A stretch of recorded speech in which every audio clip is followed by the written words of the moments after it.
It's Wake Up with Kat Jason. I'm joined on the phone with Josh Dickson from the Reapers Rugby Association in Lloydminster. How are you doing this morning? Pretty good. How about yourself? Not too bad. So we're talking rugby as you guys are gearing up to kick off your brand new season this year.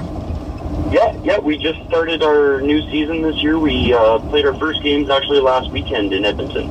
All right, so you're part of the Edmonton Rugby Association. So does that mean like all of your games are going to be in Edmonton or some in Lloydminster, or how does that work? Oh, we'll still get our home games in Lloydminster. All it is we switched over from the Saskatchewan Union over to Edmonton, and it's more of a Northern Alberta union, and it includes us, Drayton Valley, Grand Prairie, Fort McMurray, and I think there's about 8 teams based out of Edmonton too. Okay, perfect. So the rugby season, now maybe some people aren't kind of familiar with rugby, so can you compare it to other sports, or how would you explain the sport of rugby?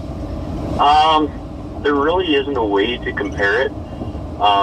If soccer players weren't so dainty, and if football players were willing to take the pads off, is probably the best way of describing it. All right, so it's not for the faint of heart, is what you're saying.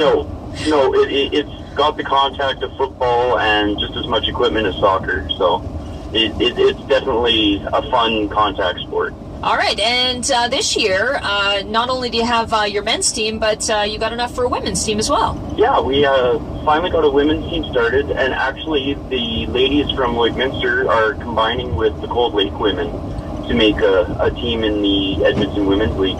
Okay, perfect. So what does your schedule look like? When can people see you in Lloydminster? Our first games in Lloydminster will actually be the last weekend here in May, is going to be our home opener. Okay, and whereabouts? That's both for the men and the women. Okay, perfect. And whereabouts does that take place? We'll be playing all our games at the Service Center on the south end of town. Okay, awesome. So hopefully you're going to have a great season of rugby and cheer on the hometown team in Lloydminster. Yep, for sure. And anyone that's willing to come out and see what it's about, try it out, or the area's always got a few imports here with work and everything. So anyone who's willing to give rugby a go, we're always willing to take new players on. Oh, awesome. On the men and the women's team. All right, so always willing to grab some stragglers that want to try out the game. Oh, yeah, definitely. Okay, perfect. Well, thanks a lot, Josh, and good luck this season. Perfect.